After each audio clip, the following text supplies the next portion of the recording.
tried. I couldn't see how much wine I was pouring either. I shouldn't have picked a glass that I couldn't see the wine. This is the episode called We All Walk in Each Other's Shoes.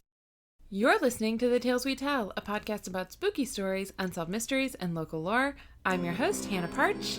And Hannah's back.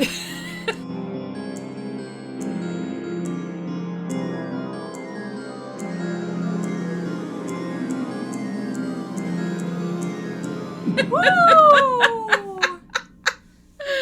Oh my gosh. It's been a wild ride already. It really has. So, we originally recorded... Are we telling them what happened?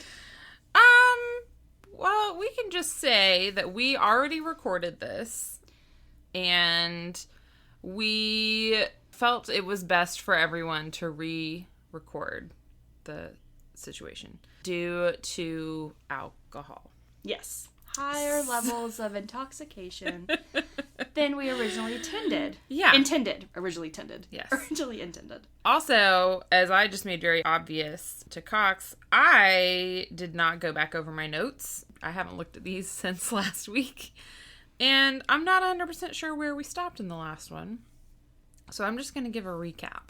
I need a refresher. Okay. Because like I said, I listened to the first episode on the way here, but I only got halfway through. There we go. So... what are you drinking today? I am drinking another cheap bottle Nice. of wine.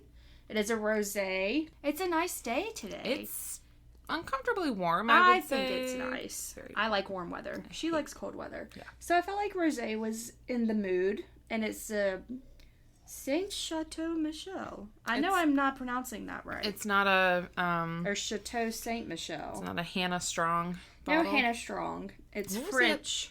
Rodney Strong. Rodney Strong. How's Rodney doing? I don't know. They was still selling wine for him, so I'm assuming not the best. So everyone, man. keep him in your Thoughts and prayers. But we spell thoughts and prayers THOTS. Oh, I didn't know that. You've never heard that? I've never heard that before. I don't even know what that stands for. That hoe over there. Oh my gosh. It's so scandalous. It is very scandalous. Not as scandalous as the rest of the story you're about to tell me, though. I know, which I hope you forgot part of. I know that he does stuff with eyeballs, and I just remembered, or listened to the part where he sets his teacher's dress on fire. Oh, good. Good. So. I'm drinking the last of a, how would you say that? Cailla or Calia? Where's it from? Argentina? Yes. Oh, I read really small writing. They speak Spanish. Cailla, maybe? If we're butchering that, we apologize. Sorry, it's a Malbec that my mother-in-law Stephanie brought for me when she came down. And I'm finishing the bottle, so obviously I enjoyed it. Cheers to that. Cheers to that. Also, I am now comfortable officially saying, because we did say it on the last one, and I was like, I hope that they've announced it by the time this comes out. They have announced it. Jarek and I have a new nephew. He's the cutest little nugget in the whole world. His name is Tolliver, and that's why my mother-in-law was in town, was to see the baby. He is cute. I've seen pictures. He's very cute. He has a lot of hair. Okay, so this is part 2 of the eyeball killer. We are refreshed. We are ready. We are sober. We are mostly sober. I am sober. I, full disclosure, had a can of wine at the Harris Teeter before this, which is equal to half a bottle of wine, which is deceptive because the cans don't look that big. Also, fun fact, the bartender, so I got it from the refrigerated section and then drank it at the bar, right? Because you can't like walk around Harris Teeter with an open container. And Jarek went to pay for, he got sushi, I had a sliced pizza, and then my can of wine. And the bartender said it wasn't going to ring up. And then, like, right at the front, they have, like, I don't know, seltzers and, like, whatever other beers for, like, $2. Yeah, I've seen those. He rang up my Pinot Grigio for $1. Nice. I know, so I drank good. Yeah, for $1, heck yeah. And then I stupidly remembered, like, oh, can't take this with me. Have to finish it before I leave. So I did chug a little bit of it. I wish we could walk around with the alcohol there. Aren't they talking about making a law? Yeah, they are. Like, North Carolina now, you can make, I don't know, I'm not a lawyer, or a representative or whatever, but I heard that you can make rules where you can have designated, like, drinking areas. Like, they're talking about making a few of the streets downtown where you could carry alcohol. Honestly, with they you. should make the whole downtown area, because if it's just a couple streets, We all gonna be crowded on those streets. And I don't know what street I'm on when I'm sober. That is true. So... When I first moved here and I would have to park and then walk places, I would always have to go, like, ask people, like, hey, I parked near this. Can you tell me what street it, like, the one with the railroad on it? Me and my friend could not remember how we got to that street. So we went and asked them, like, what's the street with the railroad coming through it? And they told us it, so we put it in Google Maps and found our way. I know everything based on where the Bruin is, and it's only because I go there every Monday. Yeah. And I know how to get there because it's literally one turn, like, once I get on the main road.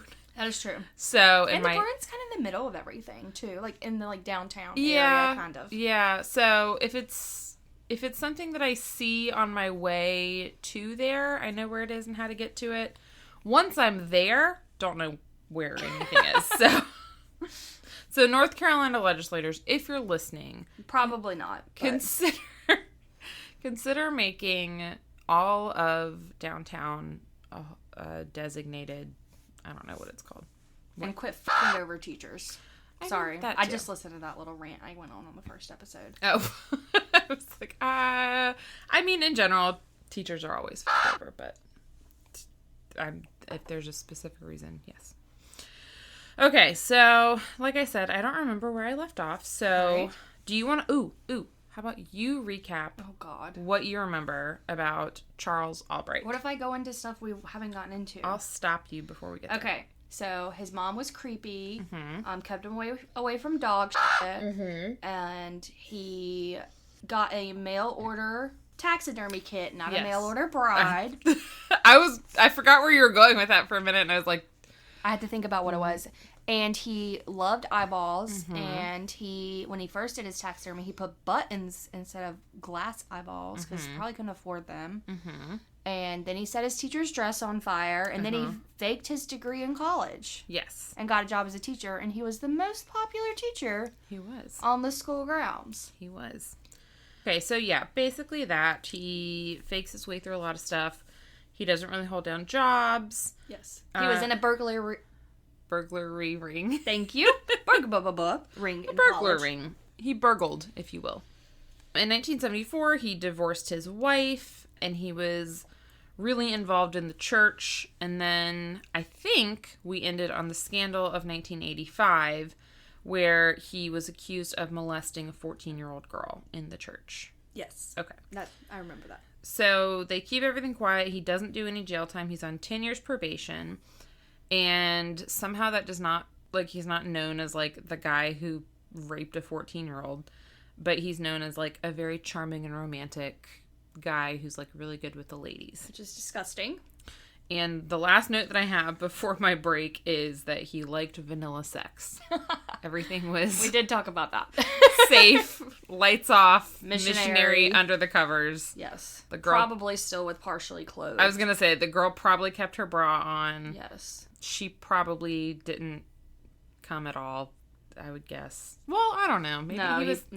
No, she didn't. Okay. She all didn't. right. Okay. I'm just gonna go with it being a no. I'm like, I don't know. They said he was really, like, caring and nurturing, so maybe he was one of those guys that, like, cared too much about her coming. Or maybe his caring and nurturing was just like, I'm gonna cuddle you after I come in you, or come on you, or whatever. Yeah. I don't know. I don't really see him making a girl orgasm. I don't see it in the books for him. I mean, I don't know. I'm never gonna answer the question because it doesn't come up later. So, he's known as this very, like, gentlemanly character, and we're in Texas, so, like, very southern charm, probably wore cowboy boots, like... And he tipped his hat at the ladies as he passed by. And probably said, ma'am, darling. Sweetheart. I'm not gonna lie, those things do kind of get me here. Darling gets me a little bit, not from him, obviously, but, like... I don't know, I'm just thinking of a child molester calling me darling, and I'm like, not okay. Sorry to ruin that. I have a friend whose husband calls her darling, and it's the cutest thing in my life. Shout out to Taylor and Ivan, who I think I shouted out in the last episode. She doesn't listen, it's fine. Okay. Does he? No. Okay, I didn't think I'll tell her about it tomorrow. I work with her. Okay, so what the girls and the ladies that were going out with Charles didn't know was that Charles was actually a well-established regular of Dallas's many red light districts. I want to know, how many red light districts can you have in one city? Because I kind of thought you just had one per city. I don't know. Maybe there's different districts that cater to different groups of people. Do we have a red light district here? I heard it's past the railroad tracks by 5 points. Oh, cool. So really... near my house? A little bit past your house. But it's not really like a red light district. I've just heard that if you would like to pick up a prostitute, that would probably be your best bet. I think where we used to live, 2 houses before this one, there was, I think the day we were moving, a lady, like, approached Jarek and her friend Luke, and I don't think she, like, propositioned them, but she definitely asked for something, and I think Jarek thought that she was a prostitute. Nice. Yeah. So, okay, good to know. When I was in Frankfurt in Germany, we stayed a block away from the red light district. Ooh. And we were taking my grandma back to see her hometown. Ooh. She didn't live in Frankfurt, but we were like walking to our car, and all of a sudden I looked to my side. I'm like, wow, there's a dildo in that window. And I don't know if my grandma saw. I don't know if she knows what a dildo is. I'm assuming she does. Maybe I don't know. I don't like to think about that. But yeah. So is Grandpa still around? Grandpa's been dead for many, but since before I was born. So maybe, hopefully Grandma does know what a dildo is. Because it's a long time. I could never tell my family about this podcast. We're ostracizing listeners with each comment we make. It's fine. It's fine. You just never talk about the podcast with anyone who actually listens to it. That's the key that I've learned. Yes. Okay. I've literally gotten 1 point in. Okay. Okay. We're getting there. So there was a sex worker named Susan Peterson. Mm-hmm. Ding, ding, ding, ding, ding. Oh, what's that sound? What? Did you hear that? The ding? Oh, wait. Oh, I thought I had a bell over here for some reason. It's a teapot that I'm thinking of. Hold on. I wonder if I can rattle it. No, I can't. I'm not. Okay. I really thought for some reason we had a little bell. I'm thinking of this little teapot. Hold on. That does not sound like a dinging. All right. Well, ding, ding, ding. To remember this name. Susan Peterson is a name you should remember. So he was so well acquainted with her that she had him listed as a co-signer on one of her bond applications. And she also had him listed as her best friend on paperwork at the Ranger Bail Bonds offices. How cute. I think it was like an emergency contact situation, but best friend sounds really precious. It sounds like they had a really intense relationship. Yeah, which they did have a relationship. I will not comment at this point whether it was good or bad. Charles was also a regular customer with a woman named Mary Pratt. Ding, ding, ding, ding, ding, ding, ding, ding. And she would vouch for him to other girls, and she said that he was a good guy and he was willing to pay extra. A little extra, not like a lot extra. His frugality continued on to him from his mother. Yes, he's like, I'll pay a little bit extra, but like, he's the guy who's like, I'll tip 25%, Ooh. But no more. He also had some platonic relationships with sex workers where I guess he would just like take them out to talk. And he also had a standing appointment with a married prostitute who I decided to call Rachel. And he and Rachel would meet every Friday afternoon while Rachel's husband was at work. But she ended their relationship in 1987 because Charles was beginning to become violent in his sexual desires. But the only example that I found was that he wanted her to spank him, which, I mean, if that's something both people are into, exactly, that's fine. I wouldn't necessarily call it violent unless he was like really wanting something. Like, I feel like she just wasn't into that. So she's like, not everyone is. We're done. Everyone has their own little thing. Yeah, everyone has their own kink. He had also shown some violence with Susan, the first lady I mentioned. And there was a time where Susan and another girl whose name was Edna Russell. I remember this is the part where you laughed hysterically because you could only think of Edna from The Incredibles. I just pictured her in my head, and that's why I giggled. I'm making you picture a lot of people in sexual situations that make... I keep thinking Susan is Susan B. Anthony, so I don't know where my head is today. So Susan B. Anthony and Edna Moy. I thought it was Edna Mode. Edna Mode, sorry. Walk into a bar. Walk into a motel room. No, I thought we were telling a joke. I this is probably actually not the best point to be making a joke on. They die, I'm sure. They don't die. Oh, just kidding. They don't die. Yet. Just kidding. JK. Not really. So they go on a double date with Charles, and he handcuffed... Is there another... Susan and Edna.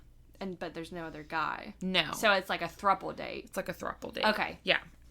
So they go to a motel, and Charles handcuffs them to the bed, and then beat them with a belt and an extension cord. Ouch. And I know, I was like... Now we know. Maybe that's why What's-Her-Face said no, because maybe he was like, spank me. With maybe the hard end of the belt or an extension cord. Because that's a little intense. I don't think I could do that. Yeah, I couldn't do that either. Yeah, no. And while he did this, he reportedly yelled at them, quote, "Scream, bitch, you know you like it." Which, no, I don't, actually. So I'm sure they didn't like it either. I don't want to put words in their mouths. No, but... yeah. I'm not trying to put words in anyone's mouths. In 1990, Charles was living with his long-term girlfriend, who was technically his common-law wife at this point. And he took a job as a nighttime newspaper delivery person, which they made it sound like it was the night shift, but I think we discussed that it's actually just regular newspaper delivery time, and it's just it's like between 4 and 6 in the morning. It's the ass crack of dawn. Yeah, so like not something I would want to do, but it's a dawn time. It's fine. Isn't dawn the morning? Yeah. Yeah. I always get confused between dawn and dusk. Dawn is morning. Yes. The dawn time delivery guy. The dawn time. Is twilight both morning and evening? The twilight hours? I don't know. He also played on 2 senior softball leagues. He was apparently pretty good at softball. He was really well liked. He was known to be non-argumentative and avoided fighting and arguments. So, like, if someone would try to, like, confront him, he would, like, immediately back down and, like, do anything to avoid, like, a confrontation. Which, same, but that's from anxiety. Cheers to that. I also need to stop comparing myself to serial killers and their moms. He had inherited his parents' home and several rental properties after they had both died, and he rented one of the properties to a truck driver named Axton Schindler. Mm-hmm. Do you remember his nickname? Speedy? Speedy! Ah, I do remember. It was Speedy, but it was spelled Speedee. That's right. So, I don't know why. And it's because he talked really fast. Speedy was kind of weird. He was a hoarder, I think. They didn't call him a hoarder, but they described his living conditions. I was like, I've seen all the seasons of Hoarders. That's a hoarder. He didn't use electricity or running water, and it's not clear whether he didn't have access to them. Like, if Charles was just like a slumlord who just gave him, like, basically a roof over his head. I get the feeling that he just didn't want to use them. Like, maybe he had access to them, but he either didn't want to pay for them, or, like... Or couldn't afford them. I don't know. Or... Either way, sounds like a smelly dude. Yeah, probably not the cleanest person. He also didn't want to list his actual address on his driver's license, because, you know, the government... They're watching. Can know where you are. And so instead he listed Charles's home address, which was 1035 El Dorado. And that's important too.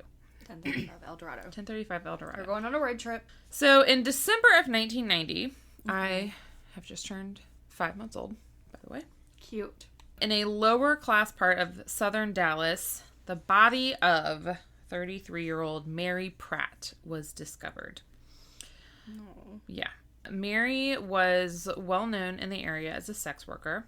Was she the married one? No, we don't know her name. And this is a good place for me to remind everyone that I got a bunch of this information from an article in Texas Monthly called See No Evil, written by Skip Hollandsworth. And he's an asshole because he called them all whores. Yes, he does frequently refer to the sex workers as whores. This was also written in 1993, which doesn't excuse it. But the other reason that Skip is kind of a dick is because when describing Mary, he said she was, quote, a large woman. And by that, he meant 156 pounds. Oh, that's right. I remember talking about this. And I just want to say, That to Skip Hollingsworth. She's putting up her middle finger, everyone. Yes, I am. And also, don't comment on people's weight. Also, 156 is very average. Yes. Calm the down, very Skip. much so. So, this is Mary Pratt. She was found naked from the waist down. She had on a bra and t-shirt, but they were pushed up over her breasts, and her face and chest were badly bruised. She had been shot in the head with a .44 caliber gun, and it was apparent that her body had been dumped and she had been murdered elsewhere. There was no forensic evidence or fingerprints and no apparent motive. So, during her autopsy, it was discovered that, shock, both of her eyeballs were missing. Oh my goodness. And here's something that I need to point out, because between the time that we recorded the lost episode and today, I did talk to my doctor boss. This was the thing I was going to tell you Monday, and then I said I'm going to wait. Oh, that's right, yeah. And I asked him, first of all, how hard is it to cut an eyeball out? And he said... He's probably really worried about you. And he said, you're fired. JK. He said, not that hard. I honestly... I cannot talk today. I was going to say, it doesn't seem that hard. I feel like you would need to scoop it out first with like a spoon. Yeah. And then once it's like hanging, you could chop through that optic nerve. Why can't you just yank out the whole nerve? I mean, you probably could. That's what I would do. If I were to rip out someone's eyeball. Okay, well now I have to ask him tomorrow, how hard is it to rip the nerve out? The people need the answers. Okay. But I also asked him, because according to this, like, they found her body. They were like, oh, this is weird. Let's bring her in. And then it was not until the medical examiner lifted her eyelid up that he realized there was not an eye there. According to the doctor boss I work for, if you don't have an eyeball, it's going to be apparent even if your lids are closed, because your lids are going to be sunken in. That's what we talked about. Said. Yeah. So I don't know. Everyone in Dallas is... I don't know. Maybe she had so much swelling in her face that they couldn't tell. That is true. You did say she was bruised and stuff. But according to a certified medical OD, it would be fairly apparent if your eyes were missing. Although it would be pretty clever if he had put, like, buttons in their places or something to keep the glass eyeballs. Or glass. Oh my gosh, that'd be so scary. Imagine being a cop and finding someone. I will say, prosthetic eyes these days... very convincing. Are they? I saw someone on like TikTok with one and it creeped me out. No offense to that person. Or anyone no, who has those unless eyes. it's listed very obviously as an alert in your chart. I am not going to know that you have a glass eye, and I'm going to be the dum-dum who's trying to take the pressure of that eye, unless you're a kind person, like my last patient who I had this happen with, and he was like, it's glass, you're not going to get anything. And I was like, thank you so much for stopping me, because I have had people who let me just keep trying and keep trying and keep trying before they say it's fake. Okay.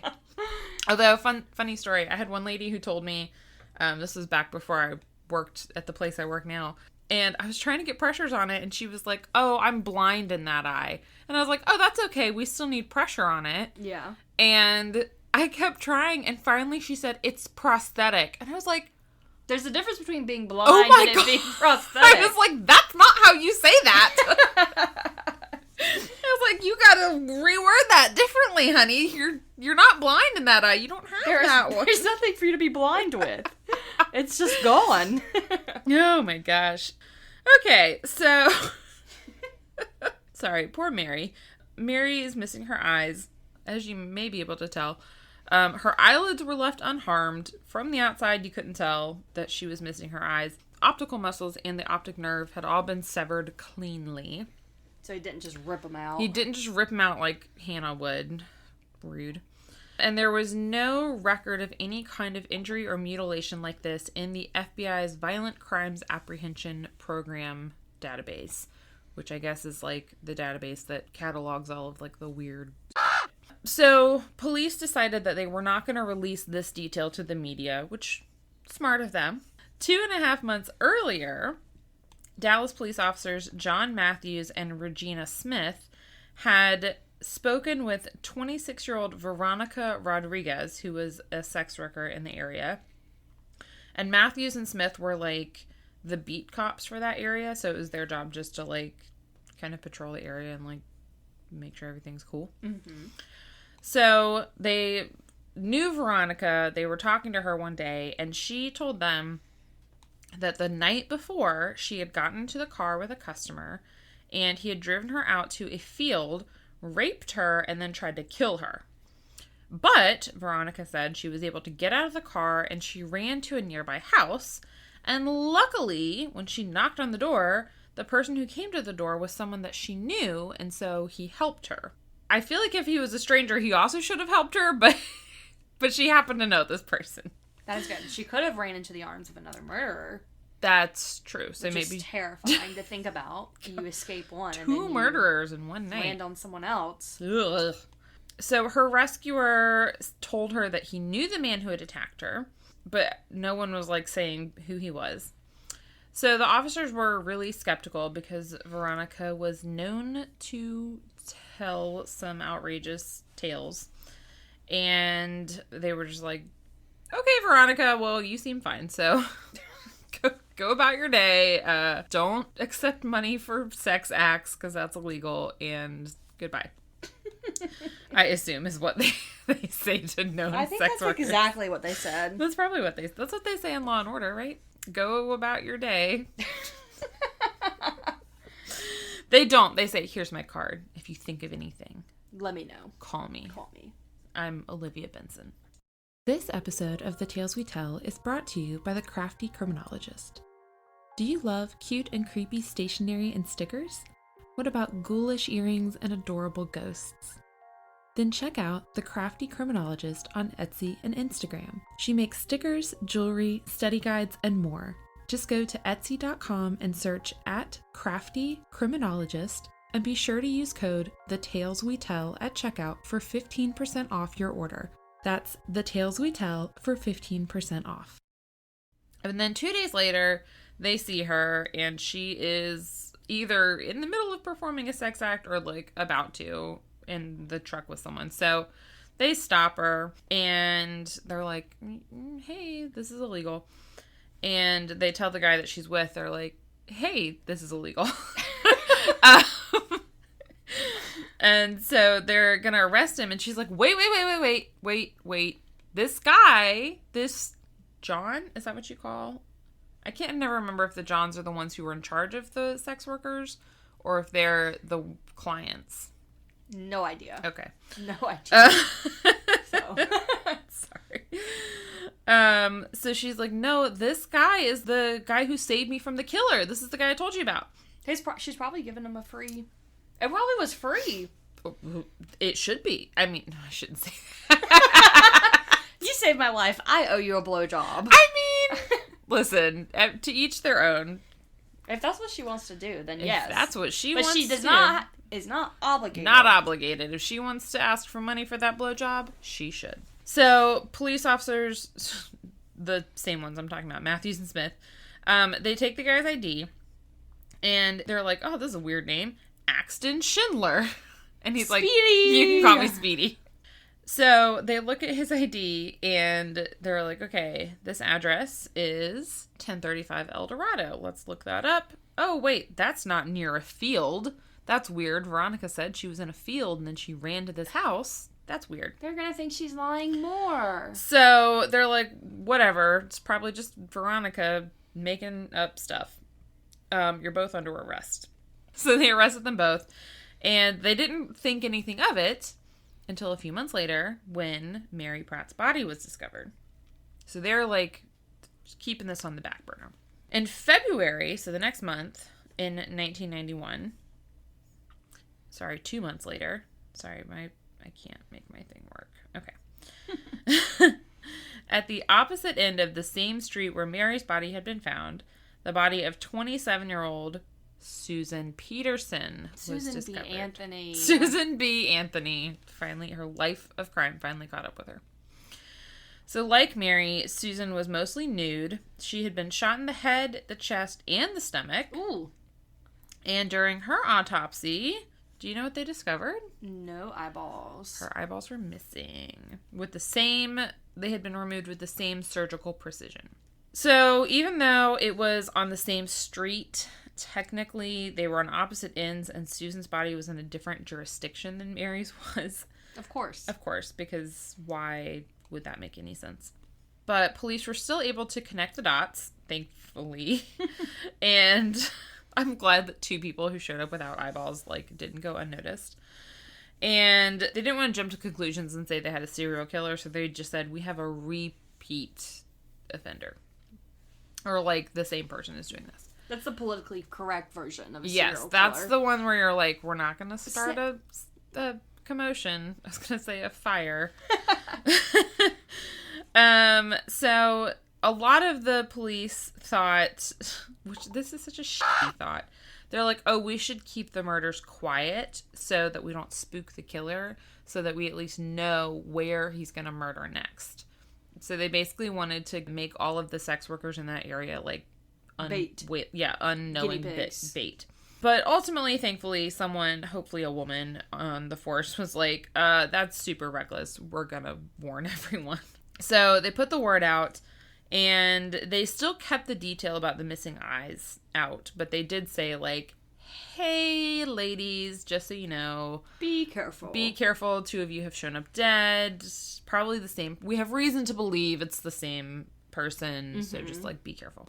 Rumors still leaked that both women had had their faces mutilated in a strange, surgically precise way. Susan, our last victim, was also known to be really feisty, and so investigators thought it was kind of odd. They were like, she has, fought us before, so, she would have fought off someone. She's not just gonna let someone kill her. Yeah, she's not just gonna let her eyeballs get cut out. And so they concluded that she must have known her attacker, or that her attacker was a regular customer whom she trusted. I wonder who that could be. I don't know. Wouldn't it be wild if I did a 2-part episode where the first part I detailed this guy's whole life, and then the second part I left all these clues about how he was the murderer, and then it wasn't him? I would be really annoyed with you. Oh, I'm not smart enough to do that. I like to think I would. Officers Matthews and Smith, remember them, the beat cops. So they tell homicide detectives about what Veronica had said, because now they're like, wait a minute, we do have a report of a sex worker being attacked and almost murdered. Now 2 sex workers have turned up dead. Maybe we'll pass this information along. So they tell homicide, they're like, this is the only name we have. His name is Axton Schindler. He talks really fast. He says his name is Speedy. He smells bad, probably. And he lives at 1035 El Dorado. I feel like they probably were like, okay, we've told them, not on us anymore. Yeah, not my job, not my problem. But homicide police would later claim that they never got this tip, which, heard that before, probably just means no one wrote it down or no one filed it or whatever. They didn't think it was important. Investigators speculated several reasons why the killer might be cutting the eyes out. These are all really great and smart. The first one is maybe the killer believed in the superstition that the image of the last thing you see is, quote, burned into your retina. And so he was like, oh, I gotta take the retinas with me. They can't see my face. They can't see my face. To which I would say multiple things. Number one, as I will repeat until I die, that's not how retinas work. Also, many ways to avoid that. You could wear a mask. You could sneak up behind someone. You could cover their eyes before you kill them. I don't know why I'm giving tips to murderers, but... I'm writing some of these down. I'm just kidding. That's a joke. That's a joke. So if you find someone who's killed and they still have their eyes, we have a suspect right here. Her name is Hannah Cox. Oops. That's me. So they were like, maybe he believes that. I feel like the guy who suggested that got fired. They said maybe it's a sex thing, which I would say maybe. I don't know what men are into. Eyeballs, just loosey-goosey? Maybe. I have no idea. I don't... I'm trying to not think what they would do with him, but my brain is going in different directions, and I don't like what I'm thinking. And then they said, the same guy was like, maybe he ate them. It's like, maybe he wanted to know what eyeballs tasted like, and so... I wonder what they do taste like. Probably not good. They're full of jelly. I said it'd be like eating a peanut butter jelly sandwich. Blech. I'm just kidding. So nasty. Also, like, I feel like they would be like... Oh, gosh, I can't think about it too much. I feel like they'd be like fibrous, like a tough... Yeah. And then, like... But then they would, like, pop like a gusher. Ooh, okay. Right? I don't know. I feel like they'd kind of be like caviar. Not that I've had caviar. I was going to say, fancy bitch. I would like to try it. Try everything once, except for actual eyeballs. Well, human eyeballs. Okay. I dissected a cow eyeball. I watched a doctor dissect a cow eyeball once. That's fun. They're huge, by the way. Cow eyeballs. Cows are big, so that makes sense. Their eyeballs are a lot bigger than I thought it was going to be. Like, baseball sized. I know, right? Okay. I think, in my memory of that.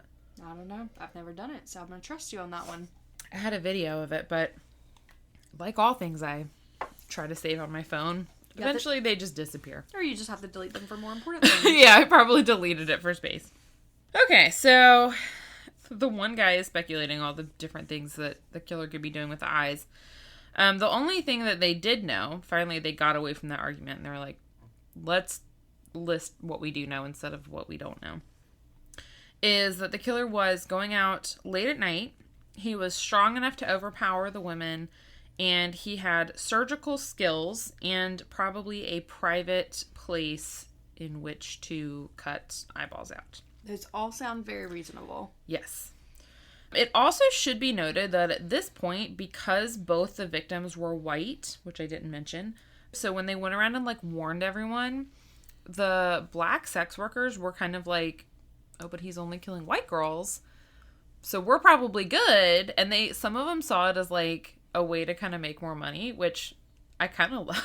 I don't blame them. Okay, hustler. We gotta like, pick up the slack of the white bitches. You know, they're like, well, the white girls can't hook anymore, so yeah. Well, let me guess. Spoiler let me alert. take all of their. One of them dies. Well, oh, I just said it. You did. I do remember this part too. Well, you get to take a drink because it's still jumping ahead. It is jumping ahead. So, March of 1991, a half a block from an elementary school in a residential area. So no longer the shady red light district. We're in full on, probably kids are walking past this on their way to school. The body of Shirley Williams was found. Oh. And as you predicted, Shirley was a black sex worker.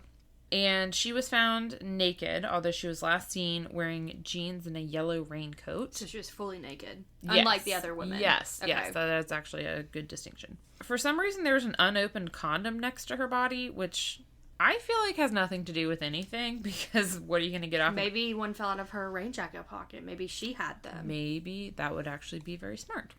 And this time, when investigators showed up, they were like, how about we check the eyes here? How about we don't wait for the autopsy? I think that's a grand idea. Literally the easiest thing of just lifting the eyelid. Let me guess, they're gone. They were gone. You are correct. The autopsy showed that Shirley's mutilation had apparently been rushed because there was a broken off tip of an x-acto blade found near her right eye. Probably saw the kids coming to school. Oh, gross. Yeah, maybe. Yeah. Hopefully it was not, but... Hopefully not that. After the third body was discovered, word got around, and a lot of the sex workers in the area were like, oh, he's killing all of us now, so let's leave. So a lot of them just left, and they went to different neighborhoods. A lot of them got out of the game altogether, like made whole career changes. And one day, while Officers Matthews and Smith, our good old Benson and Stabler people... They were patrolling their neighborhood, and they came across a woman named Brenda White, who was a black sex worker who had been in the area for about 17 years. And they approached her, and they were like, hey, Brenda, are you aware that there's a serial killer out here? And do you know he's not just killing white girls, he's killing everyone, you need to be careful. And she was... Also, I should mention, I fucking love Brenda. She's my favorite person. Sorry. She's an actual person. You'd be like, she's not a character. She's an actual person. She's I'm sorry. a real-life human being. She's a real-life human being. She's probably still alive. So, she was like, oh, let me tell you, a couple days ago, speaking of shady people, I got into the station wagon with a customer. He was a white man. He was husky-looking. Husky. Just, I don't know how to think of that word. I just think a husky dog. I think of, like, a husky boy. Like, I feel like that's a term people use to describe, like, heavier boys who were, like, 12. Like, oh, they're looking a little husky. I don't know. I really don't know what husky means. It's a word I hear a lot. Well, it's a word you hear a lot, really? I feel like it is. Really? I don't know. Maybe I'm making that up. Text me next time you hear the word husky. Words are very hard. That's not referencing the dog.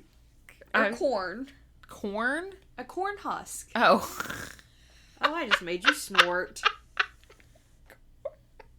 How often do you talk about corn husks? I don't know.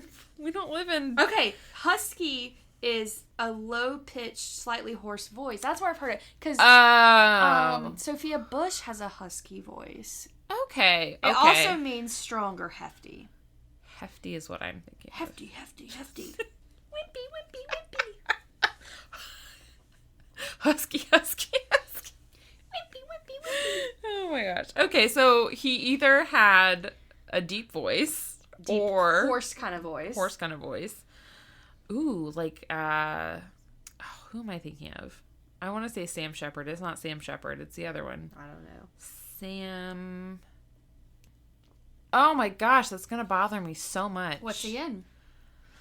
I can just start naming random Sams. He's on The Ranch, that show. I've never seen that show. He looks like a cowboy, like he has a handlebar. Sam Elliott? Sam Elliott! I don't know. Who the hell is Sam Elliott? If you heard him talk. Oh, it's this guy. What do I know him from? His voice is what you know him from. So he was either had a dark, or either had a deep hoarse voice. Thank you. Horsey voice. Yay! That was a really bad day. Or he was strong, or maybe he was a little chubby. Or a little bit of both. Okay, he also had salt and pepper hair, and was wearing... That guy has salt and pepper hair. I feel really bad for comparing him to Sam Elliott. Elliott is never going to hear this, unfortunately. You don't know that. Sam Elliott, if you're out there and you're listening, I'm sorry. Also, call me. He was also wearing cowboy boots and jeans. So, yeah, I am describing a lot of Sam Elliott. Sorry. In my opinion, this guy is not as handsome as Sam Elliott. So, anyways. Sorry, this is Brenda's story. So, Brenda gets into the car with this guy, and she's like, let's go to a hotel. Because Brenda's a smart bitch, and her rule is she only ever goes to, quote, whore motels with customers because it's safer, because she knows the areas, she knows the people there, whatever. And this guy's like, no, I have another place in mind. And she's like, pump the brakes. Let me out of the car. And she says, fuck no. Yeah, she's like, sorry, my rules are no rules. And so she's like, nope, drop me off. And then she says, quote, a change came over his face. It was like anger and rage. He said, I hate whores. I'm going to kill all you motherfucking whores. So Brenda maced him and got the fuck out of his car. Good for her. I know. I want to know at what point during this interaction she's like pulling the mace out of her pocket. Like she's like, something's going on here. I feel like it's when she said, take me to a motel, and he said no. Yeah, probably. She's like, red flag. Just gonna have my finger on the mace just in case. So yeah, so she maced him and left. And nice. She was fine.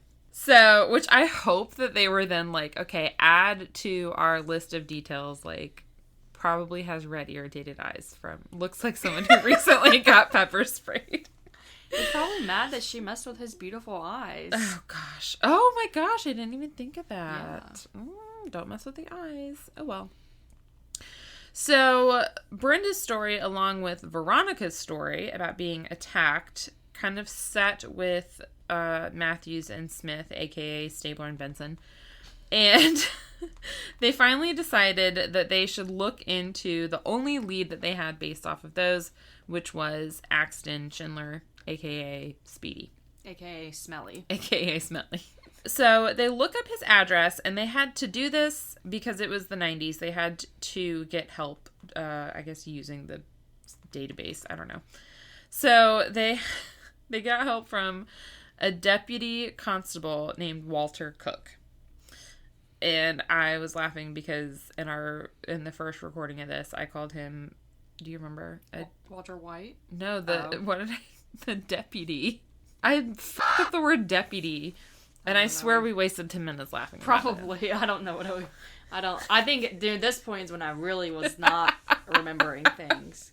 I remember Brenda because I feel like I brought up the fact that I have a ghost named Brenda. You do have a ghost named Brenda. I do remember that. Yeah. I think our office has a ghost named Brenda also. You can't have my ghost. No, it's just a person who used to work there named Brenda who died. Oh.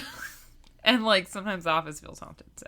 Okay, so Deputy Constable Walter Cook is helping with this situation, and they look up Axton Schindler's address, and the address comes up registered to 1409 El Dorado Lane.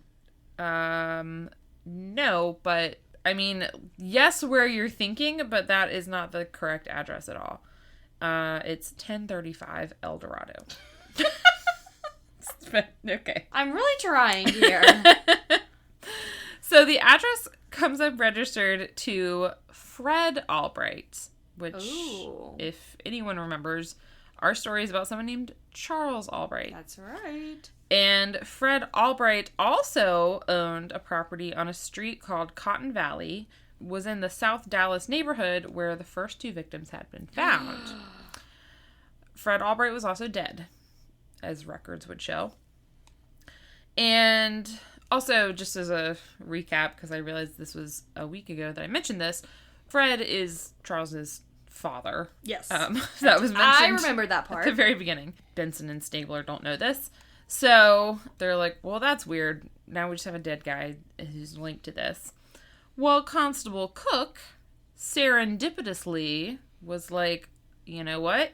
I took a call a couple weeks ago from a woman who said that she had been friends with Mary Pratt, one of the victims, and she said that she had dated a man that she met through Mary for like a short period of time. He had a fascination with eyeballs. He kept x-acto blades in his attic, and his name was Charles Albright. Why didn't they put it together before then? Like, that fascination with eyeballs thing, like, that would have been like a ding, ding, ding, ding, ding, we have a winner. Well, why did this lady call and tell them all this, and they were just like, okay, thanks. Yeah, exactly. Goodbye. What the fuck is wrong with these people? Like, this is not Benson and Stabler. This is the knockoff brand. Yeah, this is like Walmart brand Benson and Stabler. But despite that, I will say, so generic Benson and Stabler. I was trying to switch their names around and call them Simpson and Babler. That's not how that works, right? Benny and Stabby. I don't know. Olivia and Elliot. It's all connected. This is a conspiracy theory we've just discovered. Oh no. Okay. Okay, so they take this information to homicide, and they pull up, they're like, oh, Charles Albright actually has a criminal history. And so they put together a photo lineup that included Charles's picture, and they show it to Brenda and Veronica, and both of them positively ID Charles as the man who had attacked them. Veronica was visibly, like, very obviously scared, and she didn't want to. She, like, obviously knew, like, she looked at the photo lineup and she, like, got really nervous and really, like, freaked out. So she obviously, like, recognized someone. It just took coaxing for her to, like, point to which one it was. I mean, she almost died because of this guy. Yeah. So if it weren't for Speedy, exactly. On March 22nd of 1991, at 2:30 in the morning, a team of officers arrested Charles Albright in his home. Yay, yay, yay, yay, yay. Yay! His common-law wife was there and was very confused. Oh, poor girl. I mean, she's living with the killer. I know, but like I don't know. Yeah, we don't know what their home life was like, so maybe she thought he was perfect. True, he probably was. And her whole life got wrenched out from under her. No more missionary sex for her. So they go to trial on December 13th of 91. And when they go to trial, police actually did not have very much physical evidence.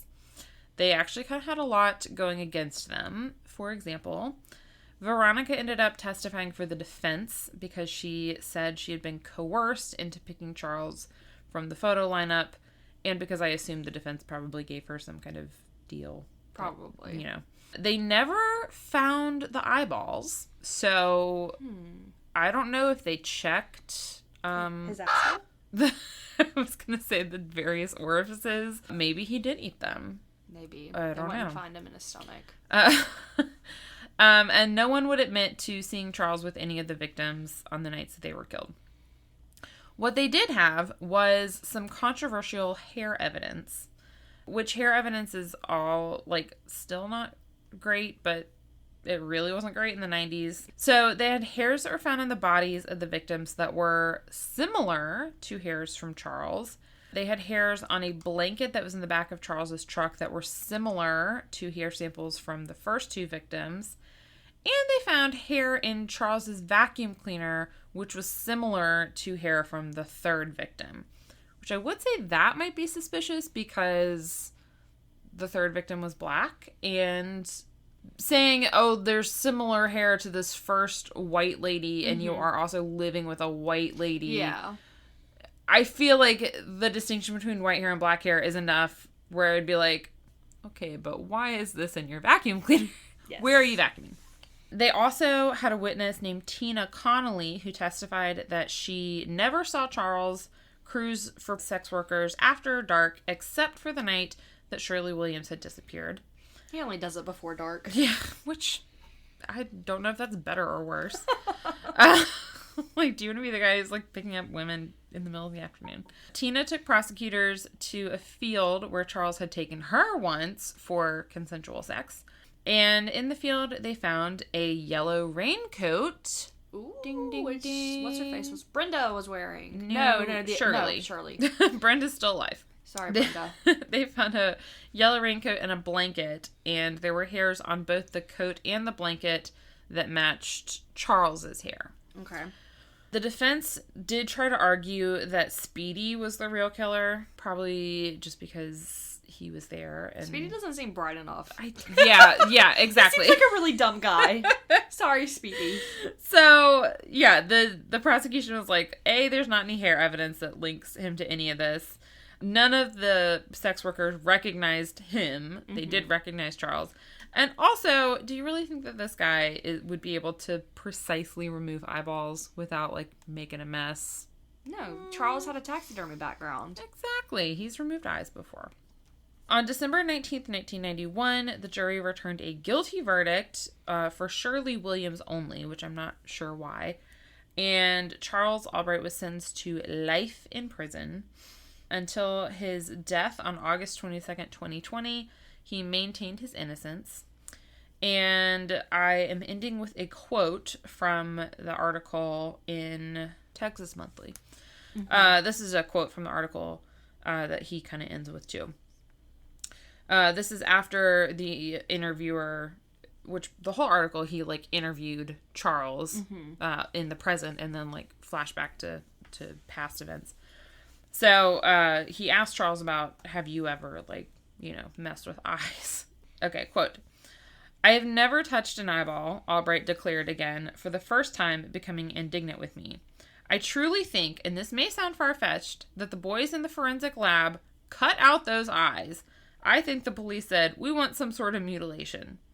Almost cheered by his reasoning, he returned to his psychologically impenetrable self. Whatever secrets he had would remain with him forever. And I just want to say, what a dumb theory, Charles. The forensic lab, while doing the autopsy, were like, you know what we should do? Let's cut their eyes out. Let's cut the eyes out, and then we'll just keep them in our pockets. I mean, it would make sense on why they didn't see the missing eyeballs before. Well... But... Yeah. But they'd be able to tell if it was fresh damage versus new damage. Or fresh damage versus old damage. I said fresh versus new. That's the same thing. Well, that's the eyeball killer, part 2. Cheers to that. We Cheers did to it. that. I know. And look, we both drank a reasonable amount. I will have another glass after you leave, but Yeah. I've basically only had 2. Yeah, I've still and a got half. some in here from that good. second glass. Look how responsible we are. I am. I'm not trying to be fucked up. Plus, I feel like I have heartburn. Oh, that's Getting old. me every day. Do you want some omeprazole before you leave? Yes, I would love I've got some. Okay. Well, thank you, everyone, for listening. Thank you, Hannah, for coming back again. It was fun. Do you remember our socials? You can follow us on Instagram at the Tales We Tell podcast. If you don't do the socials, then you can go to thetaleswetellpodcast.com. Mm-hmm. Also, go on to Redbubble for some sweet, sweet swag. Sweet, sweet swag. And type in the Tales We Tell podcast. And we also have, what did I forget? Facebook, which is also a Tales We Tell podcast. podcast. And Patreon. And send us some moolah, and we'll give you some special things that I did on the show today. Yeah, we should save that for patrons, I guess, shouldn't we? I think so. Sorry for all you Patreon listeners. I might become a Patreon member just so I can rehear it. Our Facebook, Instagram, and website is where we post all of our pictures. And I think I still have an extra picture for this one. So maybe I'll make us take a selfie before you leave. So that's fine. We can do that. Like. I meant to ask you that last time because we were talking about my eyes being a hot commodity. I was going to joke and say that we should do a close-up of one of my eyeballs. I do actually have that great picture of... Please, no, not that one. I don't remember which part that was in. I don't know. We should probably listen to the rest of the first part. No. The first part. The one that's already out. Oh. And if it's not in that, then I won't release it. We'll see. Picture? We'll see. Maybe I'll just put it on Patreon. Okay, that's People fine. have to pay for it. Can I get some of the profits then? We'll see. 50 cents. A glass of wine. I'm a cheap date. Glass of wine. What else was I going to say? Chicken sandwich. I did give you a chicken sandwich last week. Also, if you're not on Instagram or our website, a couple weeks ago we did post about Katie's critter, so you can see a cute little picture of him. He's adorable. He looks just like Katie, in my opinion. And he loves me. He just doesn't know it yet. And from everything I hear, Katie's an amazing mom and loves it. So we're all very happy for her. Okay, well, thank you guys for listening. And Thanks. we'll see you guys next week. Bye!